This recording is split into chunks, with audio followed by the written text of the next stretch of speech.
প্রশাসনকে ঢেলে সাজাতে অন্তর্বর্তী সরকারের প্রতি আহ্বান জানিয়েছেন ইসলামী আন্দোলন বাংলাদেশের সিনিয়র নায়েবে আমির সৈয়দ মোহাম্মদ ফয়জুল করিম। ঢাকা মহানগর দক্ষিণ আয়োজিত তৃণমূল দায়িত্বশীল সম্মেলনে তিনি একথা বলেন। ফয়জুল করিম বলেন, দেশের প্রধান সমস্যা দুর্নীতি, টাকা বা সম্পদের কোনো অভাব নেই দেশে, তাই এদেশের আমূল সংস্কার করার আহ্বান জানান তিনি।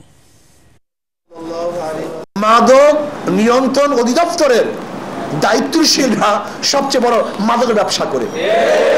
আজকে দুদক দুর্নীতি দমন কমিশন, দেখা যায় দুদকের চেয়ারম্যান সাহেব অবসর পাওয়ার পরে তার বিরুদ্ধে দুর্নীতির সবচেয়ে বড় মামলা দায়ের হয়। যে নারায়ণগঞ্জে 7 জনকে হত্যা করেছে, পুলিশের অবস্থাটা কি?